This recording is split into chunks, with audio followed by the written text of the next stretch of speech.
그 2년 전인데요. 2022년 9월에 한국에 큰 수해가 있었죠. 기억나시겠지만 한남노라고 하는 죄송합니다. 흰남노라고 하는 그 태풍이 불어서 이제 많은 지역에 수해를 입었는데 특별히 그 포항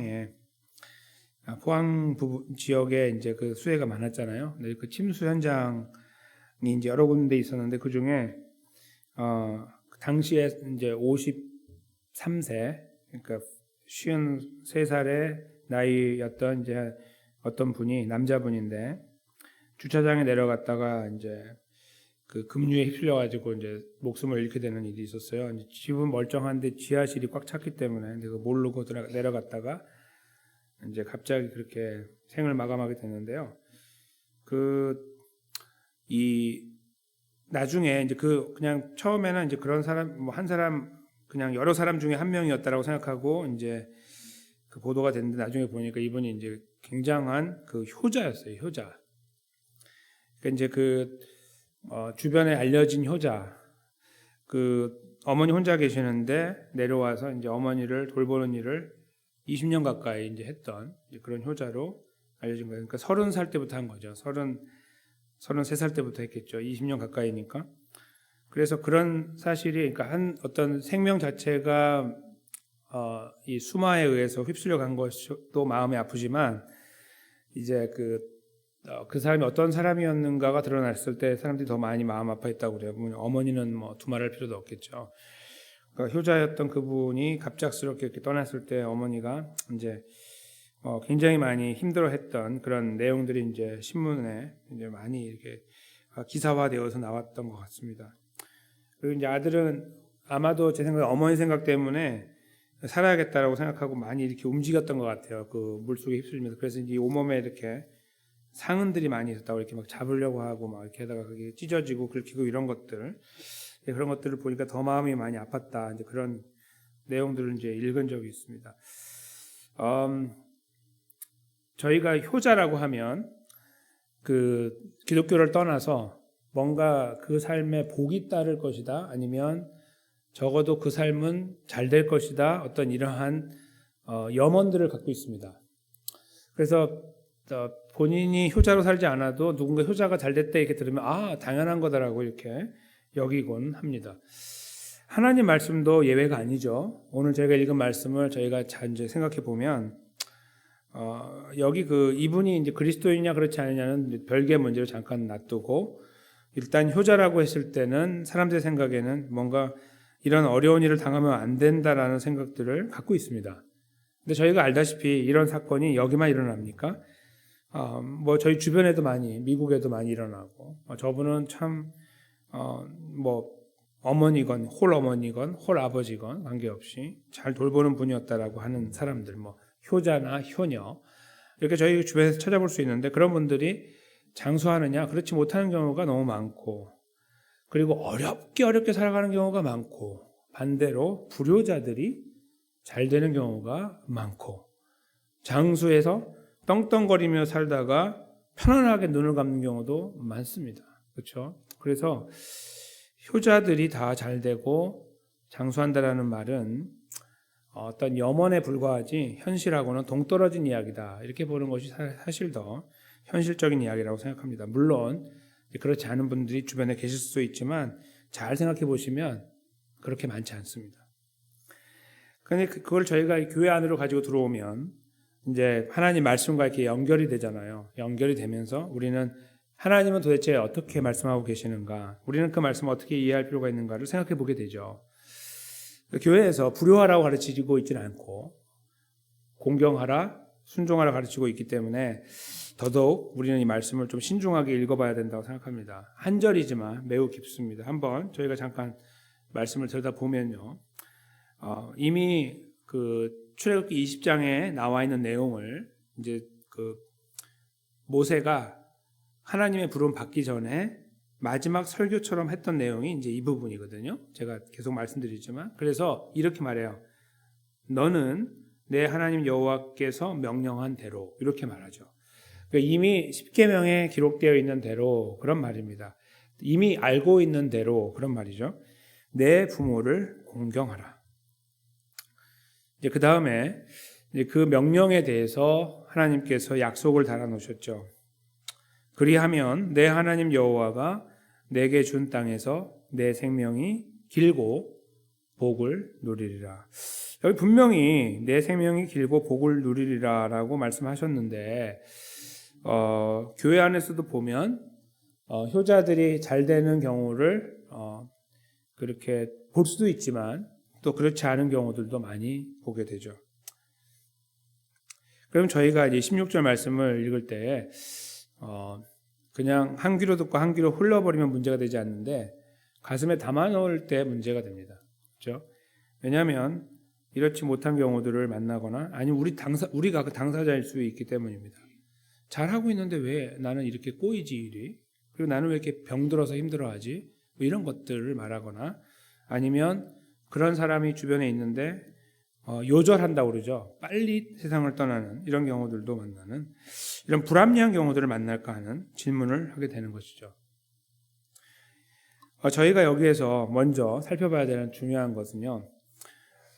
이것이 약간의 그 번역의 문제가 있었다 하는 것을 꼭 기억하셨으면 좋겠습니다. 무슨 말씀이냐면 원래 쓰여진 히브리어는 이것을 이렇게 쓰지 않고 있어요. 그러니까 제가 다시 이제 그 부분을 저기 같은 16절인데 뒷부분을 읽어드리면 그래요. 여호와가 내 하나님 여호와가 내게 준 땅에서 내 생명이 길 수 있고 내가 복을 누릴 수 있다. 이렇게 되어 있습니다. 그러니까 무슨 말씀이냐면 영어로 maybe라는 말 아시죠? 그렇게 돼 있어요 원래. 근데 이것을 이렇게 번역하고 오면서 제 생각은 약간의 그 이제 명령이기 때문에 좀 강력한 그 표현으로 누리리라 이렇게 담아냈거나 아니면 의도적인 오역일 수 있습니다. 즉 이렇게 쓰면 어떤 그 효과가 있냐면 성경에 있는 저희들이 그것을 믿게 되고 이것은 확실한 복이라고 생각하게 되고 그것을 붙잡고 우리는 공경을 하기 위해서 발버둥 칠 수 있습니다. 그러나 이제 저는 이제 두 번째 생각, 즉 의도적이었다라고 생각하는 부분은 조금 내려놓고요. 그거보다는 아무래도 하나님 명령이기 때문에 강력한 뉘앙스를 주기 위해서 누리리라 이렇게 썼겠지라고 생각합니다. 그러나 원래 말은 그렇게 되어 있지 않습니다. 원래 말은 내가 여호와께서 우리에게 준 땅에서 우리 생명이 길 수도 있고 짧을 수도 있고 그리고 복을 누릴 수도 있고 안 누릴 수도 있고 이렇게 되어 있습니다 하는 것을 다시 한번 기억해야 할 것입니다. 무슨 말씀이냐면 하나님께서 저희들에게 복을 누리게 하시거나 장수하게 하시는 것은 영어의 표현으로 케이스 바이 케이스입니다.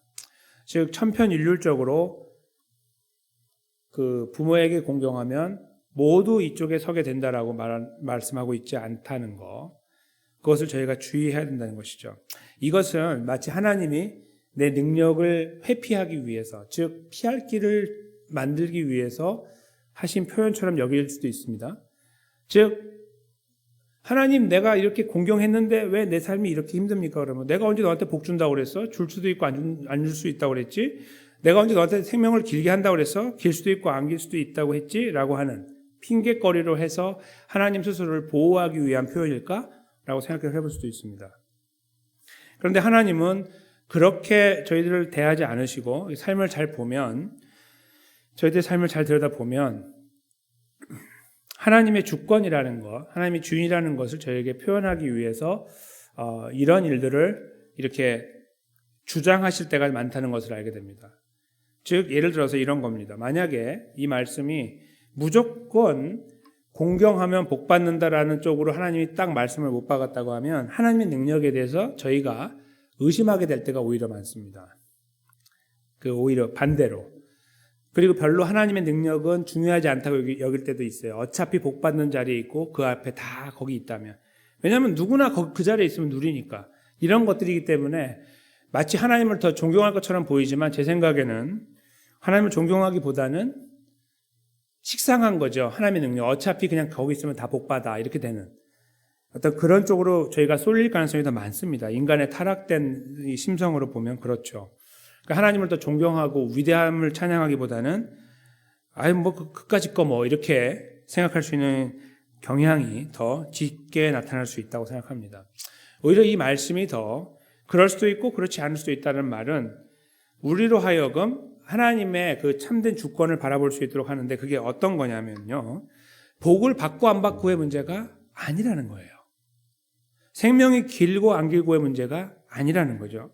즉 지금 여기에서 이 약속을 주신 하나님은 이제 그런 가능성을 내비쳐 주신 것은 맞는데 우리로 하여금 이 말씀을 통해서 더 깊이 돌아보게 하시는 이유는 말씀은 뭐냐면 왜 부모를 공경해야 되냐 이거예요. 만약에 뒤에 나와 있는 장수와 복이 부모를 공경한 이유라고 하면 거기에 순수함이 있을까요 없을까요? 다분히 자기 중심적인 것이고 대가를 추구하는 인간의 타락한 인간의 누구나 추구하고 있는 방향 아니겠습니까? 세상에서도 그런 말을 하거든요. 부모에게 잘해라. 잘하면 복 받는다. 어디 가나 듣는 이야기 아닙니까? 뭐 동서고금을 막론하고. 그 말이 뭐냐면 그 부모를 공경하지만 거기에 따르는 반대 급부라고 그러죠. 돌아오는 거, 대가. 그것을 사람들은 추구하고 있다는 거예요. 자기도 모르게. 즉 순수하게 뭐 부모를 공경하다 보면 힘들 수도 있고 어려울 수도 있죠. 난 그래도 공경할 겁니다라고 하기보다는 일반적인 생각에 보면은 그러면 뭔가 주어질 거나 또 고물이라도 떨어질 거라는 생각을 하게 된다는 거예요. 그렇게 하고 있기 때문에 그런 말이 나온 거예요. 그리고 그렇게 이런 사건들을 만나면 아이고 혀를 차면서 아파하는 거예요. 효자인데 이렇게 됐지 이렇게 되는 거예요. 효자라서 그렇게 될 수도 있는데 효자이고 아니고 그냥 그렇게 될 수 있는데 우리의 이 머릿속에는 그런 생각이 있다는 거죠. 대가를 생각하는 거예요. 이것은 저희가 어떻게 이 대가를 추구하는지 알 수 있냐면 형제들이 많을 때에 부모와 관계가 좋은 자녀가 있고 그렇지 않을 때를 보면 알아요. 그렇죠? 그 안에 이제 결국은 마지막 순간으로 가면 갈수록 형제들 간의 관계가 뒤틀어지잖아요. 그렇죠? 내가 더 많이 했는데 이런 이야기가 나오고 결국 그래서 그 안에 막 뒤틀리기 시작합니다. 그런 경우가 수도 없이 많잖아요. 굉장히 많죠. 그걸 보면 아는 거예요. 즉 왜 그 자녀는 더 했다는 것을 가지고 있을까 마음에 자기가 내가 더 수고했다는 것을 마음에 갖고 있냐 이거예요. 없어야 되는 건데 없어도 되잖아요. 근데 갖고 있다고요. 그게 바로 우리도 모르게 우리 모두에게는 대가를 추구하는 그 심성이 있는 거예요. 심지어 부모를 향해서도 그를 공경하는 데도 있어서 대가가 거기 남아있는 거예요. 하나님께서 그러므로 하여 이 말씀을 주실 때에 우리로 하여금 그 대가에 대한 생각을 조금 다르게 가질 수 있도록 돕고 계신다고 생각이 들어요. 저는 이 말씀을 하신 이유는 분명하다고 봅니다. 그것은 내가 그냥 이렇게 훑어보지 않을 거야. 대충 보지 않을 거야. 그런 공경하는 사람이 있다면 내가 굉장히 귀하게 여길 거야라는 강조를 여기 담아내고 있다는 것은 분명히 저희가 확신하게 돼요. 하나님은 그렇게 하실 거다. 그렇게 눈여겨보실 거라는 말씀을 통해서 이 부모를 공경하는 것을 강조하고 계시는 것은 맞습니다. 그러나 저희가 추구해야 되는 이 부모를 공경해야 되는 이 일의 이유는 거기에 있지 않다 하는 것입니다. 먼저 저희가 우리 예수님께서 저희들에게 보여주셨던 걸음을 잠깐 떠올려 봤으면 좋겠는데요. 누가복음 2장 51절인데 앞에 스크린에 있습니다. 예수님께서 12살 정도 되셨을 때에 이제 성전에 가셨다가 올라오실 때 거기 이제 성전에 있는 그 종교 지도자들과 대화를 나누는 가운데 있다 보니 부모로부터 떨어져서 육신의 부모가 이렇게 먼저 올라가고 뒤에 남겨졌다가 나중에 부모가 그걸 알고 찾아왔던 사건을 알고 계시죠? 이제 그 사건과 관련된 겁니다. 그때 부모가 내려와서 이제 육신의 아들인 그러니까 예수님이죠. 예수님을 향해서 이제 너가 여기 있어가지고 우리가 많이 힘들었다 이렇게 이야기하는 장면이 나와요. 마리아가 그때 그 말을 듣고 예수님이 일어나서 이제 올라가시는 거예요. 그래서 여기 표현이 예수님께서 함께 내려가사 이제 원래 지형으로 보면 올라간 건데 이제 내려가는 거예요. 수도에서 내려가는 거니까 나사렛에 이르러 순종하며 받드셨다 이렇게 표현하고 있죠. 예수님께서 마리아하고 요셉에게 이렇게 하실 이유는 없습니다. 하나님이시니까. 그러나 육신의 부모라는 측면에서 저에게 교훈을 주기 위해서 또 성경의 흐름을 이해하고 그것을 우리에게 가르치기 위하여 이 걸음을 걸으셨다고 믿어요. 그게 바로 이 사건이죠. 육신의 부모이지만 순종하며 받드셨던 예수님을 통해서 우리는 다시 한번 오늘 본문의 내용이 그냥 이렇게 구약에 남아있는 하나의 사건이 아니고 21세기를 사는 우리들도 여전히 생각을 해봐야 되는 말씀이구나 하는 것을 떠올리게 됩니다. 어떤 측면에서 그러냐면 이것을 하면 복을 받을까 안 받을까의 문제가 아니고 이것을 왜 이렇게 강조하고 계시지? 왜 이것을 놓지 않고 계시다는 의구심으로부터 시작하는 내용입니다. 그것이 무엇일까요? 우리는 하나님을 알고 있는 존재이고 예수님의 십자가와 부활로 구원받은 존재라는 사실을 통해서 이 말씀을 새롭게 해석해야 된다 하는 것입니다. 우리가 주변 사람들에게도 사랑을 나누고 은혜를 베풀어 나가는 것은 더 받으려고 하는 그런 중심에서 하는 것이 아닙니다. 마찬가지로 우리가 가장 가깝다고 여길 수 있는 부모를 공경하는 것도 거기에 해당이 되는 것이죠. 왜 그 자리에 있어야 되냐면 우리는 하나님 백성이기 때문입니다. 그저 그렇게 하면 복이 따라오냐 안 오냐 그런 거를 계산하는 것은 하나님 백성이 되었다는 사실에 대한 감격이 약한 것이죠. 그러니까 여전히 그런 계산 속에 있다고 하면 우리가 하나님이 나에게 허락하신 구원의 은혜가 얼마나 크고 놀라운지를 잘 계산하지 못하는 데서 나오는 행동이라고 생각합니다. 어떤 상황이 돼서 내가 나 자신의 이 선행들이 밖으로 표출돼서 사람들로부터 박수를 받아야 된다. 적어도 내가 다는 모르겠지만 내가 이거는 인정받아야 된다라고 하던 그런 것들을 우리가 붙잡고 있다면 우리는 여전히 하나님이 우리에게 허락하신 구원의 은혜가 이 내가 붙잡고 있는 것보다 약하다고 생각하는 것입니다. 그러니까 붙잡고 있는 것이죠. 그리고 그걸 내가 마지막 카드로 꺼내야만 나의 자존감이 살아나고 내 존재감이 드러날 수 있고 나는 거기서 만족을 경험할 수 있다고 생각하는 것입니다. 예수님께서 이렇게 이 부모를 향해서 사랑을 이렇게 베푸시고 공경하셨던 걸음을 끝자락에서 십자가를 지셨잖아요. 십자가를 지시고 우리의 구원을 완성하신 이후에 우리가 그 완성된 구원의 자리에 들어가게 하신 그 예수님은 여전히 우리들에게 은혜를 베풀어 주시고 우리의 연약함들을 품고 가고 계십니다. 다른 말로 바꾸면 우리가 굉장히 뛰어난 존재로 그 구원받은 백성의 걸음을 잘 걷고 있기 때문에 그 조건에 따라서 은혜를 베풀어 주고 계시지 않는다는 것이죠.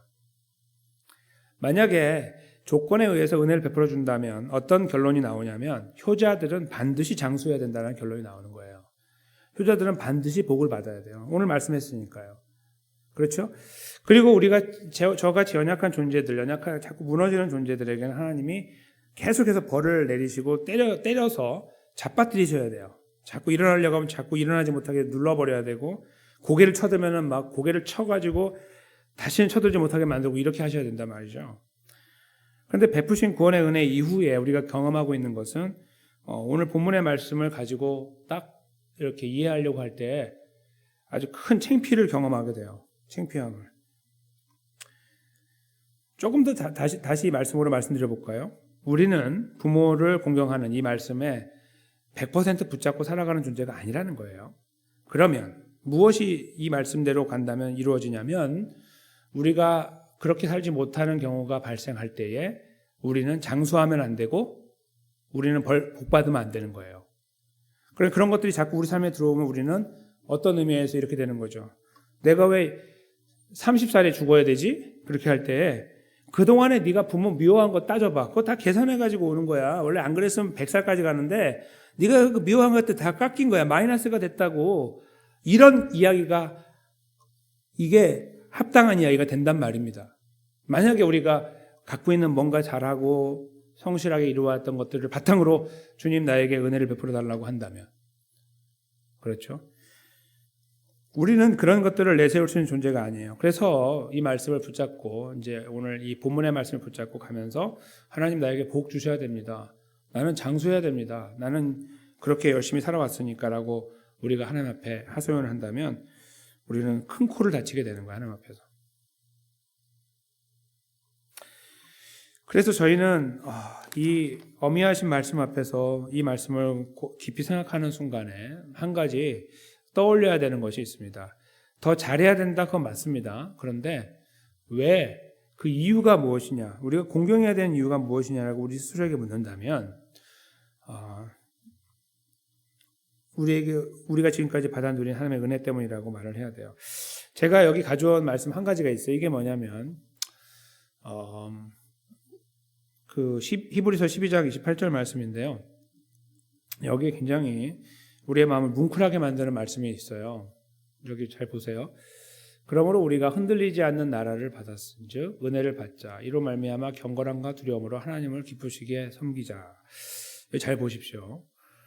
여기에 그 하나님을 기쁘게 섬겨야 되는 우리들의 그 삶의 방향이 있는데 왜 그렇게 해야 되냐면요. 두려움 때문도 아니고 뭔가 복을 받아야 되는 이유도 아니고 그 앞에 나와 있는데 흔들리지 않는 나라를 받았다는 말이에요. 저희는 하나님 백성으로 살아가면서 많이 흔들립니다. 오늘 본문의 말씀을 가지고 그 누구도 감히 나는 이 말씀에 전혀 부끄러움이 없습니다라고 말할 수 없습니다. 그렇죠? 그럼 우리들은 스스로 흔들리는 존재들임을 스스로 이렇게 드러내고 있는 거예요. 우리 스스로가 흔들리는 존재들이에요. 우리 자신도 지탱하지 못하고 흔들리고 있고 부모를 만약에 돌봐야 되는 어떤 케어해야 되는 입장이라면 그 자체도 우리가 흔들흔들하고 있는 존재라는 거죠. 우리 스스로가 연약한 존재인데 하나님 우리에게 허락하신 구원은 어떤 거냐면 절대로 흔들리지 않는 거예요. 그러니까 저희가 붙잡고 가고 있는 이 걸음 속에서 우리가 흔들흔들해도 우리를 지탱하고 있는 하나님께서 우리를 강하게 붙잡고 있는 거죠. 그래서 우리가 그 안에서 막 흔들리고 말씀을 지켜나가는데 흔들흔들하고 있는데도 우리가 흔들리지 않는 거예요. 왜냐하면 우리를 지탱하는 이 손이 흔들리지 않으니까. 그래서 그걸 저렇게 표현한 거예요. 흔들리지 않는 나라. 하나님의 나라죠. 우리가 받은 하나님의 나라, 소유하고 있는 하나님의 나라, 시민권을 갖고 있는 하나님의 나라는 우리는 매 하루에도 몇 번씩 흔들어 버리는 존재이지만 거기 들어갈까 말까 이런 것들. 그러나 하나님의 은혜가 우리를 붙잡을 때 우리는 그 흔들리지 않는 나라를 뭐라고 했습니까? 받았은즉. 과거예요. 저렇게 하면, 기쁘시게 하면 받을 것이라는 게 아니고 받았기 때문에 기쁘시게 하는 거예요. 이 놀라운 은혜를 저희가 입었다는 사실이 저희들에게 이유가 된다는 거예요. 공경하라는 말씀의 이유. 그러면 저희가요, 이제 이 내용을 알았어요. 왜 공경해야 되는지. 그것은 더 받기 위해서가 아니라는 걸 알았습니다. 그런데 더 받기 위해서가 아니라는 것을 아는 지금요, 저희 안에 남아있는 한 가지 질문이 있어요. 그것은 부모가 살아있느냐 그렇지 않느냐 문제입니다. 그렇죠? 여기 계신 우리 장로님들께서는 이미 이제 많은 분들이 또 집사님들께서는 부모님들 중에 한 분 또는 양 부모님이 다 벌써 하나님의 품에 안기신 분들도 계시잖아요. 그래서 이 부모, 그리고 또 이제 그렇지 않은 분도 계세요. 좀 젊지만 부모님이 이렇게 먼저 하나님의 품에 가신 분들이 계세요. 그런 거 생각하면 사실 부모를 공경하라는 저 표현은 되게 이렇게 한정이 됩니다. 저는 부모 없습니다. 그럼 끝나잖아요. 그렇죠? 나도 하고 싶은데 없어서 못해요. 이렇게 될 수 있는데요. 성경에서 이 부모를 공경하라는 말씀을 조금 더 하나님께서 이게 좀 넓혀서 말씀하신 내용이 있거든요. 그걸 저희가 봐야 돼요. 저는 그게 중요하다고 생각해요. 그래야지 저희가 이 말씀을 이해할 수 있다고 봐요. 왜냐하면 어떤 부분들은 부모님이 안 계실 수 있기 때문입니다. 레위기 말씀인데요. 19장 32절 말씀 잠깐 들여다보겠습니다. 우리가 함께 이 말씀을 읽도록 하겠습니다. 시작. 너는 센 머리 앞에 일어서고 노인의 얼굴을 공경하며 내 하나님을 경외하라. 나는 여호와이니라 하매. 여기서 말하는 센, 이거는 그 색깔이 바랬다 그런 말이죠. 그러니까 흰머리를 말하는 거예요. 흰머리 앞에 일어나서고 노인의 얼굴을 공경하라. 이것이 사실은 더 중요한 말씀이에요. 이 안에 부모가 포함되는 겁니다. 부모가 있고 이것이 따로 있는 게 아니라 이 안에 있는 거예요. 그래야지 소위 고아라고 하는 분들에게도 내가 어른을 공경해야 된다는 말씀이 성립이 되는 겁니다. 그렇죠? 하나님은 이 말씀을 통해서 우리에게 다가오고 계시는 거예요. 근데 거기 보십시오. 노인의 얼굴을 공경하라는 다음에 뭐라고 해요? 그렇게 해가지고 어떻게 해요? 내 하나님을 경외하라. 그러니까 결국 저희들이 오늘 말씀에서 부모를 공경하라는 말씀, 그리고 조금 확장해서 우리보다 나이가 많은, 또 혹시라도 연약한 이런 분들이 주변에 있다면, 특별히 교회 안에 있다면, 가족 안에 있다면 돌보고 케어하고, 또 그 의견에 이런 것들도 존중하고, 어떤 이런 인격적인 관계를 유지해 나가는 이유는 복이 아니고 하나님을 경외하기 때문이라는 거예요. 하나님의 구원의 은혜에 감사하기 때문이고, 하나님을 경외한다는 말은 하나님을 인정한다는 말이죠. 왜 그 자리에 있어야 되냐 하면 우리는 하나님을 인정하는 존재이기 때문이에요. 인정해야 되는 존재. 그래서 우리는 그 자리에 서 있습니다. 즉 이렇게 따지면 결국은 형제들의 눈치도 볼 필요가 없어요. 뭐 누가 뭐 잘하고 뭐 이런 게 중요한 게 필요 없어요. 이런 거. 그리고 복 받느냐 안 받느냐가 중요하지 않아요. 우리는 하나님과의 관계 때문에 이 말씀을 마음에 새기는 거예요. 그리고 하나님 은혜 주시면 너무 감사해요. 그러나 그것이 다른 사람보다 내가 잘났기 때문에 주는 게 아니에요. 내가 또 장수하는 것도 저 사람보다 잘났기 때문이 아니라는 거예요. 하나님 은혜를 주시는 거예요. 그냥 그 필요하기 때문에, 그냥 어떤 우리가 그냥 그 상황이 필요하기 때문에 그럴 수 있죠. 하나님의 주권에 의해서 하시는 거죠. 우리는 이 생각들을 가지게 되는 거예요. 그리고 우리는 묵묵히 저기를 가는 겁니다.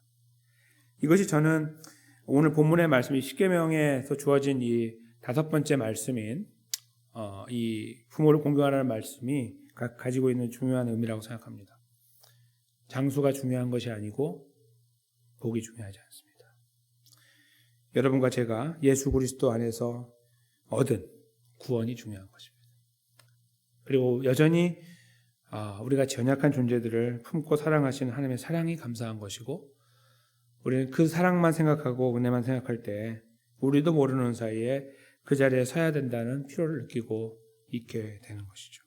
사랑하는 성도 여러분, 저를 포함해서 우리는 너무 연약해서 이 말씀을 머리로는 이해할 수 있지만 가슴으로 받아들이고 살아내기가 힘들 수 있습니다. 이 시간에 다시 한번 저희가 이 말씀의 이 내용을 이해한 존재로서 이것을 걸어가기 위하여 예수님 앞에 갑시다. 그렇게까지 하지 않으셔도 됐던 예수님은 육신의 부모를 향해 그 모양을 보이셨습니다. 하나님 말씀에 순종하여 십자가에 달려 들어가셨습니다. 구원을 완성하셨습니다. 그 예수님이 우리와 함께하고 계십니다. 감당할 수 없다고 여길 때 우리가 그 예수님을 품어내고 그리고 그분을 의지할 수 있으면 좋겠습니다. 그럴 때 우리가 걸어가야 될 걸음을 한 걸음씩 걸어갈 수 있지 않을까 생각합니다. 그 자리에 우리 모두가 아름답게 세워지게 되시기를 예수님의 이름으로 간절히 축원합니다.